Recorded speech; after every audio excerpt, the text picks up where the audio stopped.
Welcome my dear friends, how are you? നമ്മൾ English ഭാഷയിലെ കുറച്ച് പാർട്സ് ഓഫ് സ്പീച്ച് ഇതിനോടകം പരിചയപ്പെട്ടു കഴിഞ്ഞു. ഏതൊക്കെയാണ് നമ്മൾ മുൻ ക്ലാസ്സുകളിൽ പരിചയപ്പെട്ടത്? Nouns, pronouns, verbs, adjectives, adverbs, prepositions, ഇവയെല്ലാം നമ്മൾ പരിചയപ്പെട്ടു. Today we are going to explore an essential part of the English language, that is conjunctions. ഇന്ന് നമുക്ക് കൺജങ്ഷനെ കുറിച്ച് പഠിക്കാം.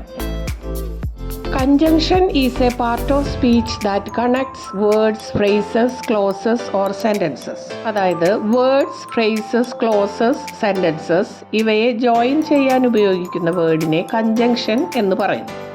A clause is a group of words that contains a subject and predicate. It can be a meaningful sentence or part of a sentence. A phrase is a group of words that functions as a single unit in a sentence. ഒരു സെൻറ്റൻസിലെ ഒരു single meaningful യൂണിറ്റായി നിൽക്കുന്ന ഒരു കൂട്ടം വാക്കുകളെ നമുക്ക് phrase എന്ന് പറയാം. Example: in the park, was running quickly, the big red ball, etc. Conjunctions help to connect different parts of a sentence or link separate sentences together, making the text more cohesive and easier to understand. ഒരു സെൻറ്റൻസിലെ different പാർട്സുകളെ join ചെയ്യാനും അതുപോലെ തന്നെ separate സെൻറ്റൻസുകളെ join ചെയ്യാനും conjunction ഉപയോഗിക്കുന്നു. Think of conjunctions as the glue that holds your sentences together. Without them, our language would be choppy and disconnected. There are three main types of conjunctions: coordinating conjunctions, subordinating conjunctions, and correlative conjunctions. Each type serves a different purpose in connecting words, phrases, clauses, or sentences. In this class, we will focus primarily on coordinating conjunctions, which are the simplest and most commonly used. Coordinating conjunctions are words used to connect words, phrases, or clauses of equal grammatical importance. These include words like for, and, nor, but, or, yet, so, etc. Let's see sentences using coordinating conjunctions. I stayed home for it was raining. ഞാൻ മഴ കാരണം വീട്ടിൽ നിന്നു. ഇവിടെ രണ്ട് സെൻറ്റൻസുകൾ join ചെയ്യാനാണ് നമ്മൾ four എന്നുള്ള കോർഡിനേറ്റിംഗ് കൺജങ്ഷൻ യൂസ് ചെയ്തിരിക്കുന്നത്. ഏതൊക്കെ സെൻറ്റൻസ് ആണ്? I stayed home, it was raining. അങ്ങനെ രണ്ട് സെൻറ്റൻസുകൾ ഫോർ എന്ന കൺജങ്ഷൻ വഴി ജോയിൻ ചെയ്തിരിക്കുന്നു. She likes coffee and tea. അവൾക്ക് കോഫിയും ചായയും ഇഷ്ടമാണ്. ഇവിടെ രണ്ട് വേർഡുകളാണ് ജോയിൻ ചെയ്തിരിക്കുന്നത്, കോഫിയും ടീയും. കോഫി, ടീ എന്ന രണ്ട് നൗൺസ് ജോയിൻ ചെയ്യാൻ ആൻഡ് എന്ന കോർഡിനേറ്റിംഗ് കൺജങ്ഷൻ യൂസ് ചെയ്തിരിക്കുന്നു. He doesn't drink milk, nor does he eat cheese. ഇവിടെ ആദ്യത്തെ സെൻറ്റൻസ് നെഗറ്റീവ് സെൻറ്റൻസ് ആണ്.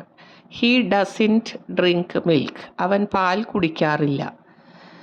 രണ്ടാമത്തെ സെൻറ്റൻസിന് മുന്ന് നോർ ചേർത്തിരിക്കുന്നു. അതുകൊണ്ട് രണ്ടാമത്തെ സെൻറ്റൻസിനും നെഗറ്റീവ് മീനിങ് ആണ് വരുന്നത്. Nor does he eat cheese, അവൻ ചീസും കഴിക്കാറില്ല. അതായത് അവൻ പാലും കുടിക്കാറില്ല, ചീസും കഴിക്കാറില്ല. When using coordinating conjunction nor to combine two sentences, subject verb inversion is required. അതായത് നോർ എന്ന കൺജങ്ഷൻ ഉപയോഗിച്ച് രണ്ട് സെൻറ്റൻസുകൾ കമ്പൈൻ ചെയ്യുമ്പോൾ സബ്ജക്റ്റിന് മുന്നിൽ വെർബ് വരുന്ന രീതിയിലാണ് രണ്ടാമത്തെ സെൻറ്റൻസിൻ്റെ സ്ട്രക്ചർ വരുന്നത്. Next sentence: would you prefer tea or coffee? നിങ്ങൾക്ക് ചായ വേണോ അല്ലെങ്കിൽ കോഫി വേണോ എന്നാണ് ഉദ്ദേശിക്കുന്നത്. ഇവിടെ കോഫി, ടീ രണ്ട് വേർഡ്സും നൗൺസ് ആണ്. രണ്ട് നൗൺസിനെയാണ് ഇവിടെ ജോയിൻ ചെയ്തിരിക്കുന്നത്. ഏത് വേർഡ് കൊണ്ട്? ഓർ എന്ന കൺജങ്ഷൻ കൊണ്ട്. It was raining yet we went out. മഴ പെയ്യുന്നുണ്ടായിരുന്നു എങ്കിലും ഞങ്ങൾ പുറത്തുപോയി. ഇവിടെ രണ്ട് സെൻറ്റൻസുകളാണ് ജോയിൻ ചെയ്തിരിക്കുന്നത്. ഇറ്റ് വാസ് റെയിനിങ് ഒരു sentence, we went out another sentence. Okay, yet എന്നുള്ള കഞ്ചങ്ഷൻ ഉപയോഗിച്ച് സെൻറ്റൻസിനെ ജോയിൻ ചെയ്തിരിക്കുന്നു. He was tired so he went to bed early. അവൻ ക്ഷീണിതനായിരുന്നതുകൊണ്ട് നേരത്തെ കിടക്കാൻ പോയി. ഇവിടെ സോ എന്ന കോർഡിനേറ്റിംഗ് കഞ്ചങ്ഷൻ ഉപയോഗിച്ച് രണ്ട് സെൻറ്റൻസുകളെയാണ് ജോയിൻ ചെയ്തിരിക്കുന്നത്. ഏതൊക്കെ സെൻറ്റൻസാണ്? He was tired, he went to bed early. അങ്ങനെ രണ്ട് സെൻറ്റൻസുകൾ. She bought apples and oranges. അവൾ ആപ്പിൾസും ഓറഞ്ചസും വാങ്ങി. ഇവിടെ ആപ്പിൾസ്, ഓറഞ്ചസ് എന്നിവ നൗൺസ് ആണ്. ഈ രണ്ട് നൗൺസിനെ ആൻഡ് എന്ന കോർഡിനേറ്റിംഗ് കഞ്ചങ്ഷൻ ഉപയോഗിച്ച് ജോയിൻ ചെയ്തിരിക്കുന്നു. I wanted to go but I was too tired. എനിക്ക് പോകണമെന്നുണ്ടായിരുന്നു, പക്ഷേ ഞാൻ ക്ഷീണിതനായിരുന്നു. ഇവിടെ രണ്ട് സെൻറ്റൻസുകളാണ്. ഐ വാണ്ടഡ് ടു ഗോ ഒരു sentence, another sentence I was too tired. ഈ രണ്ട് സെൻറ്റൻസിനെയും ബട്ട് എന്നുള്ള കഞ്ചങ്ഷൻ വെച്ച് ജോയിൻ ചെയ്തിരിക്കുകയാണ്. He ran to the store and bought vegetables.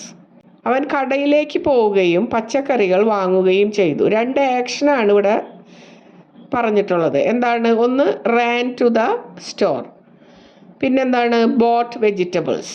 അപ്പോൾ എന്താണ്? റാൻ ടു ദ സ്റ്റോർ എന്നുള്ളത് വെർബ് ഫ്രേസ് ആണ്, ബോട്ട് വെജിറ്റബിൾസ് വേറെ വെർബ് ഫ്രേസ്. അങ്ങനെ രണ്ട് വെർബ് ഫ്രേസസ് ആണ് ഇവിടെ ജോയിൻ ചെയ്തിരിക്കുന്നത്. ഏത് കഞ്ചങ്ഷൻ വെച്ചുകൊണ്ട്? And. John cooked dinner and Mary set the table. John അത്താഴം തയ്യാറാക്കുകയും മേരി മേശ സജ്ജമാക്കുകയും ചെയ്തു. രണ്ട് സെപ്പറേറ്റ് സെൻറ്റൻസ് ആണ്. ജോൺ കുക്ക്ഡ് ഡിന്നർ ഒരു sentence, Mary set the table another sentence. ഈ രണ്ട് സെൻറ്റൻസിനെയും ആൻഡ് എന്ന കഞ്ചങ്ഷൻ വെച്ചുകൊണ്ട് ഇവിടെ ജോയിൻ ചെയ്തിരിക്കുകയാണ്. ഡിയർ ഫ്രണ്ട്സ്, ഈ തന്നിട്ടുള്ള എക്സാമ്പിൾസിൽ നിന്നും കോർഡിനേറ്റിംഗ് കഞ്ചങ്ഷനെ കുറിച്ച് എന്താണ് പഠിച്ചത്? ഇവിടെ നമ്മൾ കോർഡിനേറ്റിംഗ് കഞ്ചങ്ഷൻ ഉപയോഗിച്ച് നൗൺസ്, ഫ്രേസസ്, സെൻറ്റൻസസ് ഒക്കെ ജോയിൻ ചെയ്തു. Coordinating conjunctions are words used to connect words, phrases or clauses of equal importance. അതായത് ഈക്വൽ ഗ്രാമാറ്റിക്കൽ റാങ്കിലുള്ള എലമെൻസിനെ ജോയിൻ ചെയ്യാൻ കോർഡിനേറ്റിംഗ് കഞ്ചങ്ഷൻസ് ഉപയോഗിക്കുന്നു. I hope you got familiar with coordinating conjunctions today. We will explore subordinating conjunctions in the next class. Here I am winding up the class. Thank you so much. Have a great day. Thank you for joining me. If you like my classes, don't forget to subscribe and share. Okay? Thank you.